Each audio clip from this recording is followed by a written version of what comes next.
Iraq, Syria. पिछले कुछ दशकों में हमने मिडिल ईस्ट में कई विदेशी हस्तक्षेप देखे हैं, लेकिन इन सब के बीच एक देश है जो हमेशा एक अपवाद की तरह खड़ा रहा है। तो चलिए इस विश्लेषण में समझते हैं कि ईरान को आखिर क्या चीज़ इतनी अलग और अजेय बनाती है। तो असली सवाल यही है। दुनिया की बड़ी से बड़ी ताकतों ने इस पूरे क्षेत्र के कई देशों का नक्शा बदलने की कोशिश की है, लेकिन ईरान हमेशा उनकी पहुंच से बाहर क्यों रहा? क्या ये सिर्फ किस्मत की बात है या फिर इसके पीछे कोई भौगोलिक कारण छिपा हुआ है? ये नंबर देखिए, 600। ये अपने आप में पूरी कहानी कहता है। पिछले 600 सालों में रोमन, तुर्क, रूसी और ब्रिटिश साम्राज्य जैसी कितनी ही बड़ी ताकतों ने हमले किए, लेकिन ईरान की सीमाओं में 1 इंच का भी फर्क नहीं आया है। ये एक असाधारण रिकॉर्ड है ना? तो इस अविश्वसनीय मजबूती का राज क्या है? इसका जवाब किसी इंसान के बनाए हथियार में नहीं, बल्कि खुद प्रकृति में छिपा है।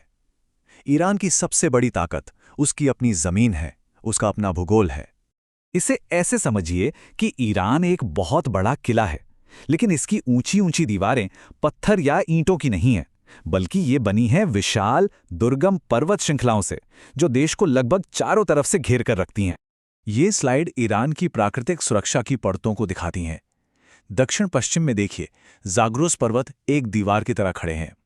उत्तर में अल्बोर्ज पर्वतमाला पहरा देती है, और जहां पहाड़ नहीं है वहां पर है दलदली इलाके, जो एक किले के चारों ओर बनी खाई की तरह काम करते हैं, किसी भी सेना को रोकने के लिए। और मान लीजिए अगर कोई हमलावर इन बाहरी दीवारों को पार कर भी ले, तो उसका सामना होता है देश के अंदरूनी हिस्से से। यहां 2 विशाल और निर्जन रेगिस्तान हैं, जो किसी भी हमलावर सेना के लिए एक बुरे सपने जैसा है, क्योंकि यहां सप्लाई लाइंस को बनाए रखना लगभग नामुमकिन हो जाता है। चलिए अब जमीन की इन दीवारों से हटकर जरा समंदर की ओर देखते हैं, जहां ईरान का नियंत्रण उसे एक अलग ही किस्म की ताकत देता है। इस स्लाइड पर एक नजर डालते ही मामला साफ हो जाता है। दुनिया का 20% तेल, कतर की लगभग सारी की सारी प्राकृतिक गैस और कुल मिलाकर विश्व अर्थव्यवस्था का एक बहुत बड़ा हिस्सा इसी छोटे से संकरे रास्ते से होकर गुजरता है।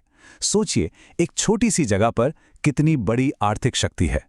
तो असली बात यह है कि हॉर्मुज़ जलडामरुमध्य एक रणनीतिक चोक पॉइंट है, और अपने भूगोल के कारण ईरान इस रास्ते पर पूरी तरह हावी है। यह उसे पूरी दुनिया पर दबाव डालने के लिए एक जबरदस्त हथियार देता है। अगर ईरान इसे बंद करने की धमकी भी दे दे, तो वैश्विक अर्थव्यवस्था में भूचाल आ सकता है।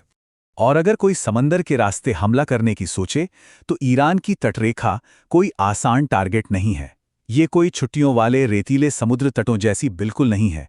ये लगभग 2800 किलोमीटर लंबी चट्टानी पहाड़ी दीवार है, जो सीधे समंदर से जा टकराती है। ये तटरेखा बेहद खतरनाक है। हमलावर सेना को उतरते ही सीधे पहाड़ों पर चढ़ाई करनी होगी।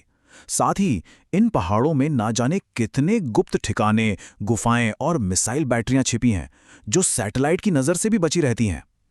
ये किसी भी हमले के लिए एक बेहद मुश्किल माहौल है। तो ये तो हुई बाहरी सुरक्षा की बात।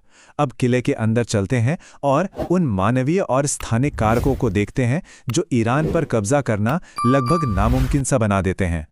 देखिए, ये एक दिलचस्प विरोधाभास है। ईरान में फारसी, अज़ेरी, कुर्द, अरब जैसे कई अलग अलग जातीय समूह रहते हैं। ये अंदरूनी तौर पर सरकार के लिए एक चुनौती हो सकती है, लेकिन जैसे ही कोई बाहरी दुश्मन आता है, ये सारे मतभेद भुला दिए जाते हैं और वे सब एक होकर एक ईरानी बनकर लड़ते हैं। और इसका सबसे बड़ा सबूत है ईरान-इराक युद्ध। सद्दाम हुसैन ने सोचा था कि ईरान क्रांति के बाद कमज़ोर और बिखरा हुआ है। उन्हें उम्मीद थी कि जातीय समूह उनका साथ देंगे, लेकिन हुआ ठीक उल्टा। सभी ईरानी एक विदेशी दुश्मन के खिलाफ एक हो गए।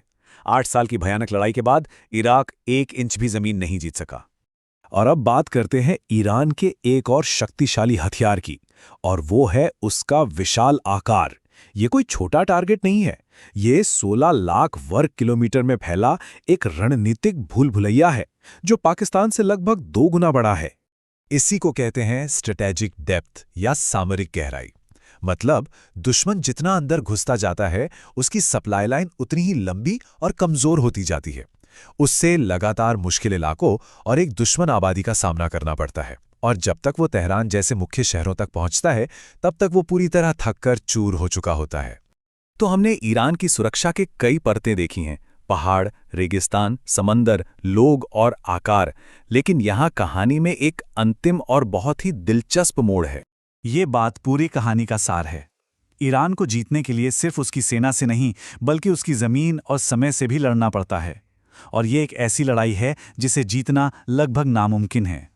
और यही है मुख्य विरोधाभास। जो पहाड़ हमलावरों को बाहर रखते हैं, वही पहाड़ ईरान के लिए अपनी पारंपरिक सैन्य शक्ति को सीमाओं के पार ले जाना भी उतना ही मुश्किल बना देते हैं। मतलब ये एक प्राकृतिक किला तो है, लेकिन एक तरह से ये एक प्राकृतिक जेल भी है। तो सवाल यह है कि ईरान इस भौगोलिक सीमा को पार कैसे करता है? जब आपकी सेना आसानी से पहाड़ों से बाहर नहीं जा सकती, तो आप अपने प्रभाव को बाहर भेजते हैं। यही वजह है कि ईरान सीधी सैन्य कार्रवाई के बजाय प्रॉक्सी समूहों के एक नेटवर्क पर निर्भर करता है। ये समूह ईरान को अपनी दीवारों से बहुत दूर तक अपना असर दिखाने की क्षमता देते हैं। और हम आपको इसी विचारोत्तेजक सवाल के साथ छोड़कर जा रहे हैं। क्या किसी देश की सबसे बड़ी ताकत ही उसकी सबसे बड़ी सीमा भी बन सकती है? ये सिर्फ ईरान के बारे में नहीं, बल्कि भूगोल और शक्ति के रिश्ते के बारे में एक बहुत बड़ा सवाल है।